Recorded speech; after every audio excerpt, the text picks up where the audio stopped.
Hey everyone, just remember if you don't feel like sitting here on YouTube and watching the whole video, you can go over to our page and download the file directly for the audio version or go on iTunes and listen to the podcast there. Either way, cheers. Yo, what's going on everyone? It's Brian here with DrinkABeerandPlayAGame, and today I am doing the podcast solo. Jim is on a much needed vacation and I just wanted to keep this consistent. I've said that in many videos in a row. And I really want to keep doing a podcast every 2 weeks just to keep content for you guys and to really help, the people who listen to us on iTunes. I just want to stay as consistent as possible. Can't guarantee it's going to be a full hour because I have no one really to banter with. So I'll do my best, but I do have some info and some information I think you guys might really like to know, especially about something new that I've just created. But before we get there, today I am drinking the Yards Brawler. Now, Yards is one of the most popular breweries in Philly, and anyone who drinks from there probably knows this beer. But let me get pouring, and I'll do Jim's bit about reading the the label. So,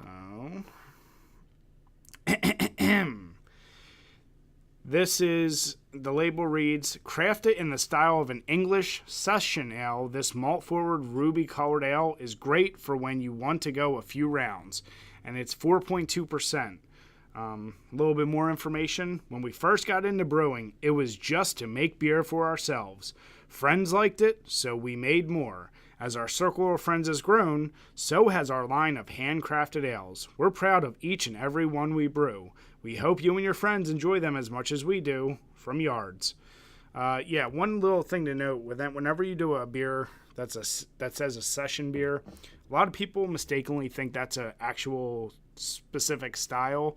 Really what it means is a beer that you can drink consistently. I'll say that. And you can have sessions with. So it's not a really specific style of beer. This is more of an English brown ale. It's got that more ruby brown color. I know with the camera it's a little tougher to see. I'm going to do my best not to drink too much because it's usually easier when Jim and I are doing this together. I can drink when he talks, yada, yada, yada. Anyway, let me just get started with the new news for our site. Recently, I've been playing around with the idea of putting together brackets, similar to March Madness or any other type of bracketing you've seen. And I wanted to start running weekly brackets for our site to get fan engagement. We're almost at 10,000 followers on Twitter, our YouTube, and everything else. We get a lot of comments on things, and videos are always a great way, but I wanted something else to have more fan input on their opinions, what they think compared to us. So I put together the first bracket, if you want to call it the inaugural bracket for us, and it's really trying to find the best video game console. Now, voting starts today, which is July 9th. I'm already fucking up. And it goes until this Sunday. I will reveal the results at the next Power Hour podcast. And next week, as soon as this poll ends, I'm going to be starting another one with the best beer style. So every week, I'm going to alternate between a video game topic and a beer topic, going with the theme of our website. There's going to be lots of tough matchups, as we've already gotten comments on the one for best console. And, I don't want to say any spoilers. I will say, for me personally, when I voted, I picked PS2 as my favorite. Jim, I know he picked Sega Genesis, because of course he would. And yeah, I'm really curious. I have thoughts on which console will win. If I'm a betting man, I almost want to say either NES or Super NES. Maybe PS2 if people are like me and really love that console. Those three, that would be my guess as to what's probably going to win. But who knows? We've gotten a lot of votes already. So either way, I don't want to ramble on too much about this. But like I said, get your votes in by this Sunday. And it'll be a fun little thing because every Power Hour podcast from that point forward, we'll be able to give results from both the beer and the game. And, like I said, I want our fans to be able to engage with each other too. On Twitter, I actually saw someone put up like Sega Saturn as the winner. So I want to see people who pick the upsets. And when I put the matchups together, I try my best not to make things too much of a blowout, but I also didn't want to start off the bracket with, Sega Genesis versus Super NES. I wanted it to get to that point naturally, if possible. Now, there are some matchups I will say I have in there that I would be absolutely amazed if the Atari 2600 ever loses out to the Odyssey. Could happen, but yeah. So either way, that's something I'm really excited about. And if you guys ever have suggestions of brackets to do, obviously send us information. You can email us, write on our website, really anything you want to do. I can tell you right now, I have a ton of ideas for video games and beer. So if you send us a suggestion, I'll either say, hey, I already got it lined up, or I'll add it to the list. Obviously, if it's happening every other week in a certain topic you like, it might take a while to get to. But either way, it's something I'm really excited about. I love doing this and getting the fans involved. So hope you guys will enjoy that. So for the rest of the podcast today, there's a thing that has come up multiple times whenever we do our video game reviews or even our beer reviews. People always question about how do we rate things. And if you watch our videos, it's very, in a way, structured in the sense that we try to stay consistent with how we're actually rating a game. And if you recall from any of the videos we've talked about before, we love other online reviewers, but we also felt there were certain things lacking. There was a lack of consistency. There was too much nostalgia versus the actual how good is a game. So I want to put all this to bed and go through how we rate things, what's the criteria, and why you may not ever see a perfect 10 for some games that, in your opinion, may deserve it. So starting with video games, the first, graphics. This is one that's kind of undebatable as to what we mean by this. Really, it's artwork, colors, animations, and for the most part, varieties in sprites or models relative to the console. So, some games can have a whole plethora of different sprites, while others may only have one or two enemies, and even if they're super detailed, it gets repetitive. But once again, graphics are a very simple category that I think everyone understands. The sound. Now, this is another one everyone knows. We're talking about the music, the sound effects, ambient noises, if there's environmental noises, just everything that composes everything you hear within a game. We tend to give better scores to games that have super memorable soundtracks that will get stuck in your head forever, like Super Mario, like Sonic, Castlevania. I mean, most Konami games. I could go on and on with that. But then again, there are games that are horror games that might not have the most, memorable soundtracks. They're just there for the ambient noise or background, and it's really the sound effects, the creature effects, all the little details that can make an experience make you feel like you're there. So that's kind of the basis that we do sound on.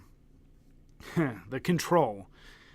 This is an interesting one. So people instinctually think when we're talking about control, we're strictly speaking about input response and if there's any lag, hit detection, things of that nature.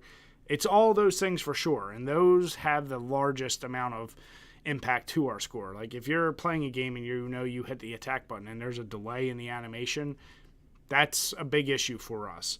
But another thing we kind of tack onto there is if there's a really steep learning curve with how to use the controls effectively, that can result in affecting in how the game operates.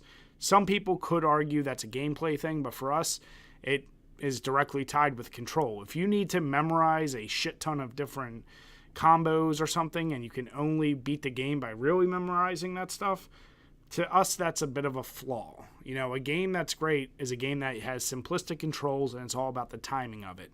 So if you add a level of complexity that's just you're trying to memorize how to use the control, that's a part of the issue too. So that I hope clears up for some people why some games might have really good control and no input lag or anything like that, but we still can't give it a 10. Next is the gameplay. This is one of the ones that always seems to be grouped in with every other review site we've seen. They tend to tag things like originality, replayability, all the things that we've broken out. They just throw on top of the gameplay. For us, gameplay is really how much fun is the game? How deep is the experience? Is it compelling? Does it have a good story? All these things that get tied into a good gameplay. And you know it when you see it. Some games can control perfectly, but the gameplay is just really basic and boring. Others, they have a whole bunch of mechanics to them, but there's just something about that's not intuitively fun, especially games that get repetitive. That's one of the big pet peeves for Jim and I. We love shoot 'em ups, we love hack and slash, but we always want them to have a purpose or have something that offers variety. If you're always doing the same thing over and over, kind of like the cliffhanger games, it just gets really boring and the gameplay suffers. So for us, that's really the score that maximizes how much fun we're having. The originality is as easy as it sounds. It's has the game introduced any new ideas to a video game genre, any new gaming mechanics we haven't seen, special control schemes, a storyline that's super original, power-ups, characters. We'll look for anything we can to give a game points for originality. Now, I will say, some games, it's always tough when you're doing sequels, because a lot of times sequels are nothing more than same character, same type of gameplay, but just the power-up. If a game can really adjust the way that character controls and the mechanics and everything you thought you knew, then we can give it plenty of points. But other games, they can suffer because they're just knockoffs of other titles. So originality is another one where people tend to disagree with us of how we're scoring it, but at least that's the way we feel when we're doing these reviews. Replayability. So this is the funniest one for me because even to this day, and me and Jim sat and, I kind of came up with the scheme of how we should score things, and he agreed to it. Now, if you know Jim, he's not always the most, what's the word I'm looking for? He doesn't pay attention to things very well. And even to this day, he still puts replayability kind of where gameplay should be on how fun it is. Do you want to come back to the game? And, by some people's definitions, that's what replayability should be. Do you want to come back and play? But the way I was looking at it is put that score towards your gameplay. That's the fun factor. Replayability to me is really, does the game actually give you a reason to come back and play? Other than it being fun, meaning, are you going to have different endings? Can you unlock special powers, costumes? Simple examples I'm always going to go to are like Resident Evil games. When you get a better ending, you can get a special weapon. When you even look at Metroid that we just reviewed. If you beat it in a fast enough time, you can see Samus with less and less clothing. I mean, there's all types of examples of this, and you know it when you play it. Or games that are really, really open-ended, and there's just a ton of side missions or ton of things, or give you branching paths.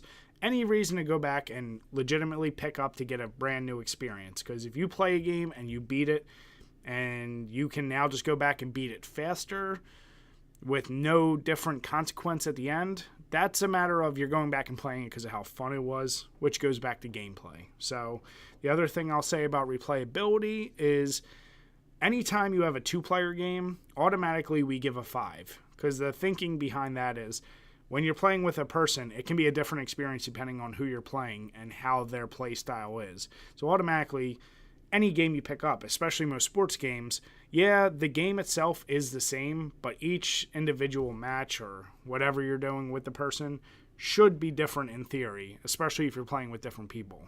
So once again, that is what replayability is to us.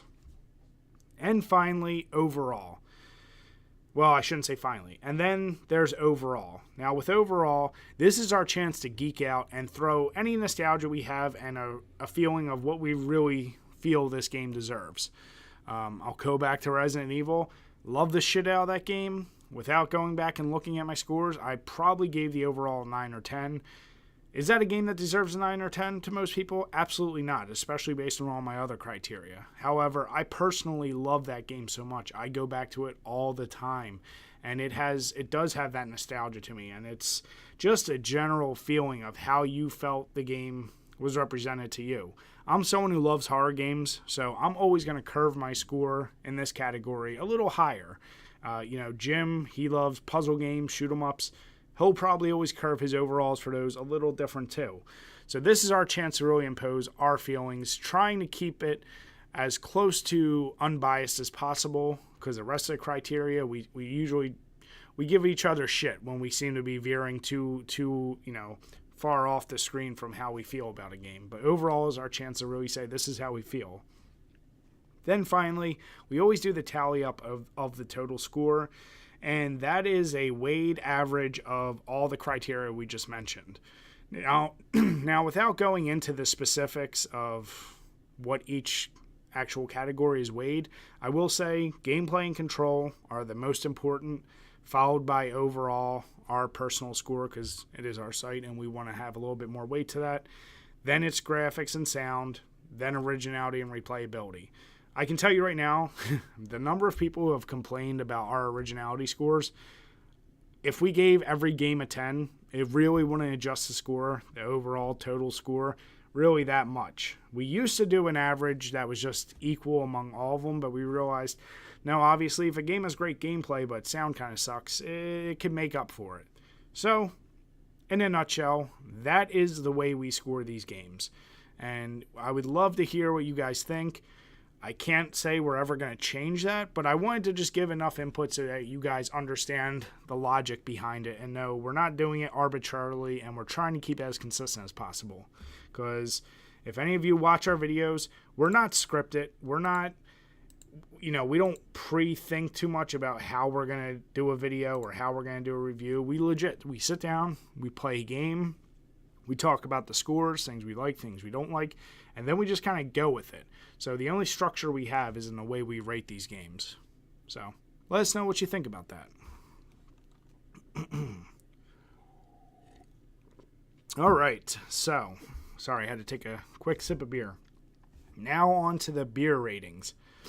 This is another one where, Beer Advocate, Untapped, a lot of these places just do a general, give a 5 out of 5 star or whatever the rating system is. And then you see legit reviewers who, for the most part, all have the same type of review style.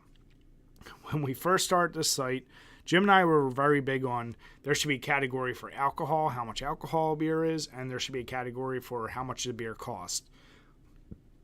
Without doubt, those are important aspects of a beer, but I can say after trying like thousands of beer, you can't really do it that way, because a beer that might cost $20 a bottle but is truly worth it, all of a sudden that score will get driven down just strictly because of the price tag, and that's not really the right way that you want to evaluate beer. So the way we looked at it, we kind of try to keep it as simple as possible, so I'll go through these as fast as I can. The first being the appearance of the beer. Most beer reviewers, especially ones that are very serious and licensed and accredited and all that, they look at the appearance and they think, the color of the beer. Is it the right hue for the type of beer it is? Is there foam on the head? Is there lacing? How long does the head stay? How much carbonation's there? Whole lot of criteria. And while that is important to us to a degree, I actually refer to the appearance of the bottle or the can itself, because being someone who, I know the styles I like and I know which particular breweries I really like, but if I'm going to go out and say, you know what, I'm in the mood to try something else, one of the big selling points for me is the bottle or the can itself and the artwork on it. The amount of time a brewery decides to spend on that, to me, doesn't always correlate to the quality, but I appreciate them doing something, because there are some beers that go super minimalist and that's their choice and their style, and it's just basic ass font and it looks Unless I have a friend tell me, yo, that beer is really good, you need to try it. Honestly, I'm probably never going to just go pick up that can. And I'm not someone who wants to go in a beer store, open up my app, see what beers are rated. I just want to get the experience myself. So when I see companies that do spend the time to put good artwork, we give those a little bit higher score for the appearance. I just think that is a easy way to determine who's going to pick up what beers, and it's a category that usually goes unnoticed. So the next category is the aroma. That's as direct as it can be. How strong is it? How varied is it? And, does it enhance your ability to drink the beer? I've already done some beer reviews for Miller Lite and Budweiser, and the aroma is super lacking. But a beer like this, you can get tons of notes of like toffee, of caramel, and it lingers fairly well. It's not the strongest smelling beer, but the aroma is there, and it does help enhance your enjoyment of the beer right before you're about to sip it. So that's that category. Taste, not even going to waste time on this one. You know what it is. It's how strong is it, what's the complexity, and how good is the flavor. The experience. Now, this is where I combined a lot of subcategories that most reviewers will do, because, you know, one of the big things you'll see if you ever look at a beer review is the mouthfeel. Really, that kind of ties it to, is the beer dry? Does it leave you a little salivating? Does it burn? Does it, you know, leave bitter? There's all types of things with the mouthfeel and how you like it. Some will describe a beer as creamy, some as tart, some as clean, crisp. Once you really start drinking a lot of beers, you'll understand it almost immediately. I still am finding myself, you know, I can detect what the appropriate mouthfeel is of beer. But on top of that, what's more important to me is what's the drinkability of the beer? You know, when I'm sitting here drinking a beer like this, it's not too heavy, goes down fairly smooth. Sorry, my dogs are breaking something upstairs. It's not too heavy, goes down fairly smooth, and it's a generally enjoyable experience. I like beers like that. And it's also, how strong is the beer? You know, are you taking a few sips, it's super boozy, and you're going to get drunk right off of one bottle? That could be a good or bad thing depending on your mood and what type of beer it is. So the experience is one of the more all-encompassing categories, and it captures a lot of different areas that most brewery reviewers would separate. For me, that's about the whole overall experience of the beer. From the moment I pick this up, drink it, and then how I feel, especially with a hangover at the end of the day or the next day, that's all part of drinking beer and part of the experience. So it's a little more of the nuanced categories, I'll say. And then finally, there's the myself and Jim's score. Most of the time it's my scores because I tend to drink a lot more beers than Jim, but this is the final gut check. How do we feel about this beer? Did we like it? You know, there can be beers that you might not love the aroma, but man, that taste is amazing and the experience is awesome. And you love, like, there's a lot of factors, but that's just that final gut check. This is our score. This is what we think this beer should be. And similar to our video game reviews, finally, we go to our total score, which once again, it's a weighted average of all the individual categories. For beer, taste and experience are going to be paramount. Those are the two most important aspects of the beer, and they're weighed the heaviest, followed by our score, then aroma, and then finally appearance. Appearance, once again, not going to give a ton of points to the appearance because that's not going to make or break a beer for me. But it is something that might take a beer, might actually get my foot in the door to try a beer. So that's why we have it broken out that way. If you have any other questions on the way we rate these beers or video games, and you just want to talk to us about it, once again, email us, comment.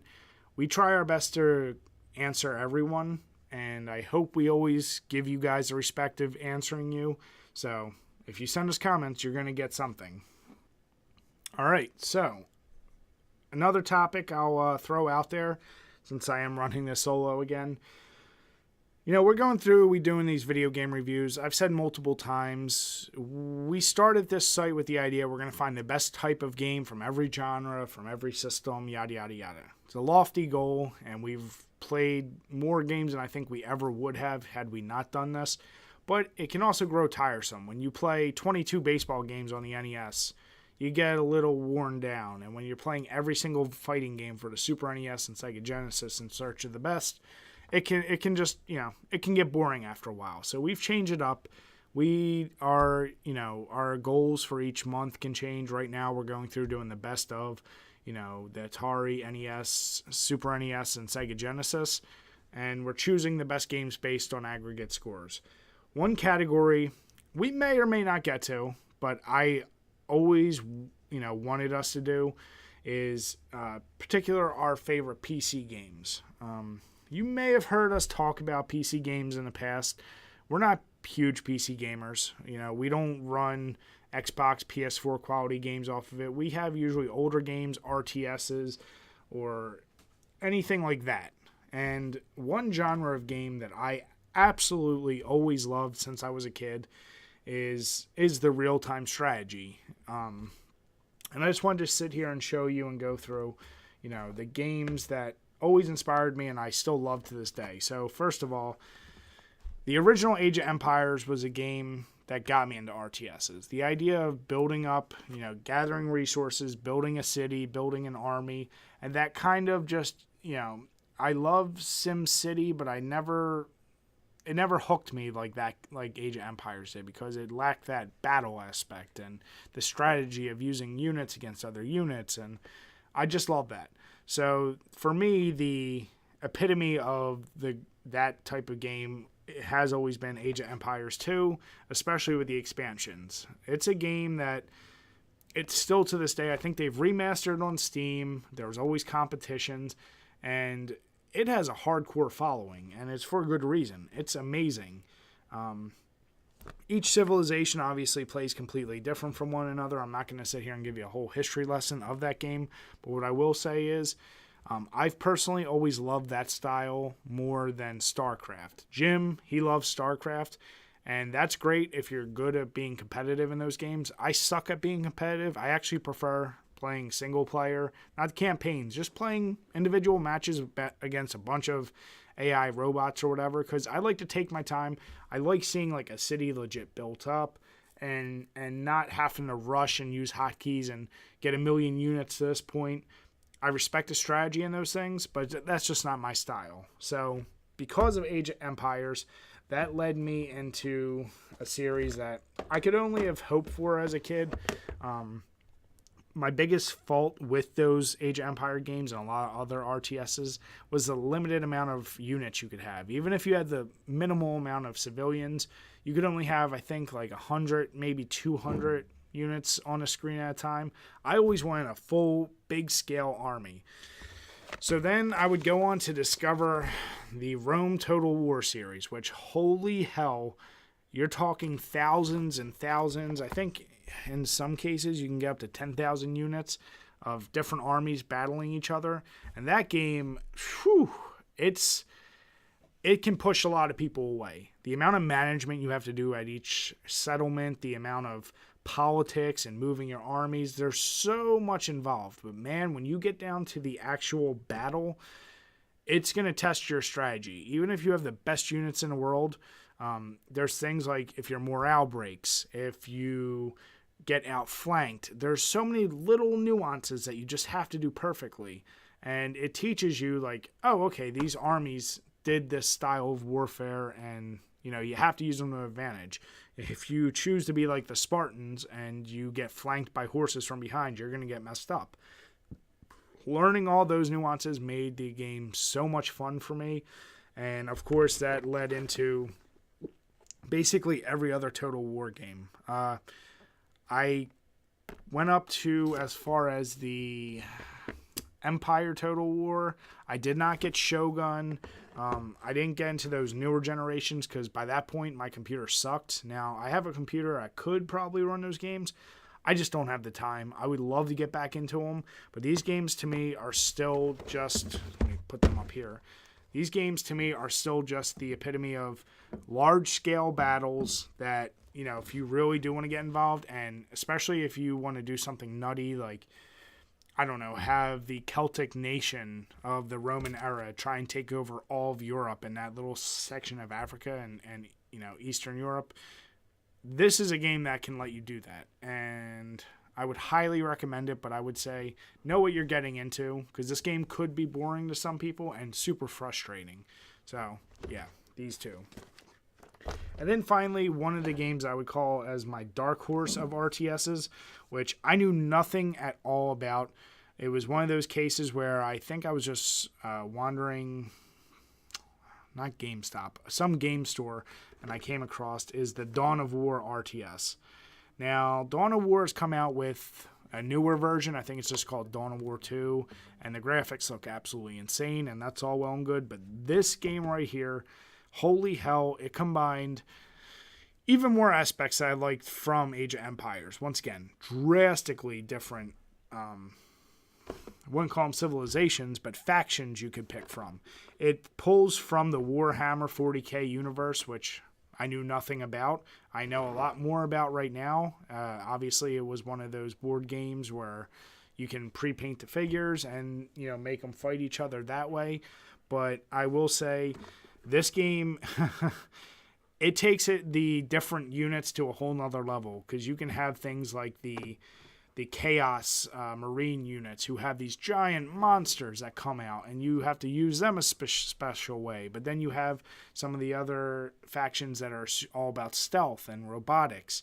So each experience truly is different, and the best thing I like about this is depending on which of the expansions you have, your goal is to take over a whole planet, and you go from, I'll call it like almost a mini country or territory to territory, in search of taking over the whole planet. And I always like that style versus just, you know, a preset only take over these numbers, because you need to really figure out who you're going to allocate resources to, and every faction from the game is on that planet.